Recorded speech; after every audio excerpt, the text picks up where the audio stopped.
नमस्कार, आप देख रहे हैं संभाग पोस्ट न्यूज। आइए करते हैं खबरों की शुरुआत।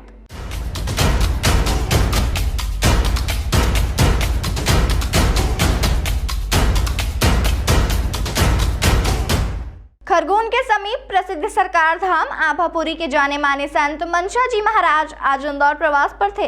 यहाँ पर उन्होंने सम्मानीय संत शिरोमणि सेवाराम भगवान के चमत्कारों पर प्रकाश डाला और उन्होंने बताया कि संत सेवाराम कितने ज्यादा चमत्कारी और आध्यात्मिक महापुरुष थे। दरअसल 15 फरवरी को संत सेवाराम जी की जयंती मनाई जाती है। महाराज मनशा जी के इंदौर प्रवास के दौरान उन्होंने मीडिया से चर्चा की और कई आध्यात्मिक विषयों पर मनशा जी महाराज ने जानकारी दी। साथ ही उन्होंने बताया कि तंत्र मंत्र यंत्र से तो इंसान बच सकता है, लेकिन षड्यंत्र से नहीं बच सकता। उन्होंने बताया कि पर्चा लिखना एक कृपा है, जिसमें सामने वाले को देखकर उसके मन विचार को समझकर उसका अंकन किया जाता है। देखिए, सर्वप्रथम तो ये है कि ये धर्मगुरु जो रहे हैं वे बंजारा वर्ग के रहे हैं, परंतु अभी समय परिवर्तन के साथ साथ आस्था बढ़ने के कारण सर्व समाज एकत्रित हो रहा है, सर्व समाज इसमें जुड़ रहा है और सभी की मान्यता है कि उनकी कृपा, उनकी सद्भावना, उनके सत्मार्ग एवं उनके दिखाए हुए मार्ग पर चलने से जीवन में कठिनाइयों का, परेशानियों का समावेश जो रहता है प्रत्येक व्यक्ति के जीवन में, उनके मार्ग प्रशस्त होते हैं, समस्याओं का समाधान होता है। इसलिए अब बंजारा समाज के साथ साथ सर्व समाज जो है भगवान संत को मानने लगा है, उनके प्रति जो है अपनी श्रद्धा प्रस्तुत करने लगा है। हाँ, धर्म प्रचारक तो ये थे ही, क्योंकि प्रत्येक जन को यह जागरूकता से जोड़ते थे और साथ ही पर्यावरण के संबंध में भी ये सबको जागरूक करते थे, धर्म से जुड़े रहने के लिए जागरूक करते थे।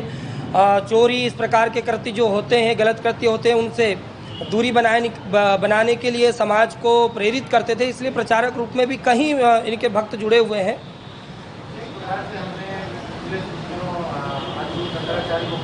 जी जी, देखिए, भारत जो 4 स्तंभ पर टिका है, क्योंकि भारत के विश्वगुरु बनने पर अभी तो खेल विश्वगुरु नहीं बना है, लेकिन बनने पर जो 4 स्तंभ होते हैं उन्हें ही शंकराचार्य कहते हैं। शंकर के साक्षात अवतार, आप इन्हें साक्षात शंकर भी मान सकते हैं। क्या कहा, आप दोबारा से रिपीट करिए आपके प्रश्न को।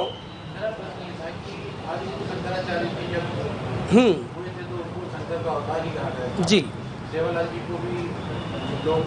हाँ, बिल्कुल। जिस प्रकार शंकराचार्य जी को शंकर का अवतार माना जाता है, उसी प्रकार क्योंकि शिवा बाबा, आपने नाम सुना ही होगा, शिवा बाबा ही संत सेवालाल के प्रतिरूप हैं, इन्हें प्रतिरूप में माना जाता है। संत सेवालाल जी के चमत्कार और किस तरह ये एक सिस्टम चल रहा है जी, तो वो किस तरह के चमत्कार? देखिए, अभी के जो चमत्कार हो रहे हैं उस प्रकार के नहीं थे। भगवान संत जी ने अपने उपदेश से चमत्कार किए, उन्होंने सत्मार्ग सभी को दिखाया, रणभूमि में वह पूर्ण योद्धा के रूप में उभरे। साथ ही ऐसी कई अवस्थाएं रही जब दुखियों के दुख को दूर करने के लिए उनकी वाणी फलीभूत रही, मतलब कि वह जो बोल देते थे वह परम सत्य था। आज से 200-250 वर्ष पूर्व उनकी जो भविष्यवाणियाँ की गई थी वह आज परम सत्य हो रही हैं।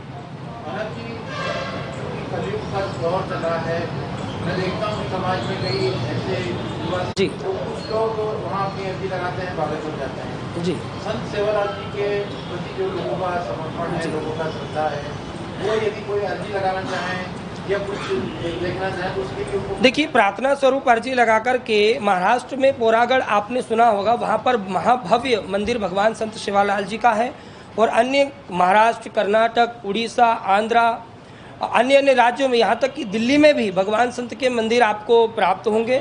वहाँ जाकर के आप दर्शन करें, उनकी कृपा प्राप्त करें, आपकी समस्त कामनाएं पूर्ण होती हैं। चल,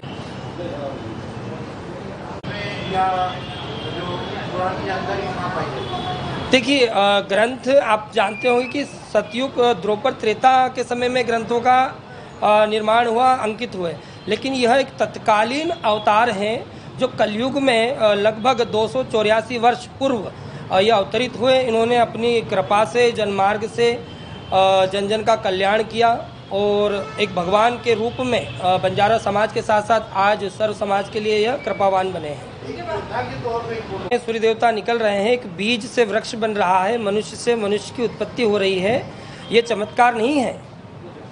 तो आपने अभी कहा कि आप विश्वास नहीं करते, मतलब ये सब झूठ है। ये चमत्कार आप ये बताइए, आप भी कैमरा है आपका, फ़ोन है आपका, आप ऑपरेट कर रहे हैं, कोई सिस्टम मनुष्य ऑपरेट कर रहा है, इन्हें कौन ऑपरेट कर रहा है? मतलब कुछ तो है, और जो कुछ है जो समझ में ना आए वह चमत्कार है, और जो समझ जाओ वह जादू है। संत हंस लोग है परिहर मार्ग। बहुत बढ़िया, बहुत बढ़िया, बहुत सुंदर। कुछ लोग यहाँ पे नए आपने देखा ही होगा कई जगह ऐसे तांत्रिक चल रहे हैं, टीवी चैनल पर हम भी देखते रहते हैं, जिन्होंने आज के समय में तो कुछ भौतिक विज्ञान है, जबकि सब जागरूक जन हो चुके हैं, फिर भी मनुष्यों की बलि दी गई है। अभी तत्कालीन डेढ़ वर्ष की पहले ही बात है, हमारे दिल्ली से आगे एक क्षेत्र पड़ता है, वहाँ पर भी इस प्रकार का कृत्य हुआ। बलि प्रथा एक अलग प्रथा है। बलि प्रथा में मनुष्यों की और जीवों की प्रथा नहीं, बलि नहीं दी जाती है।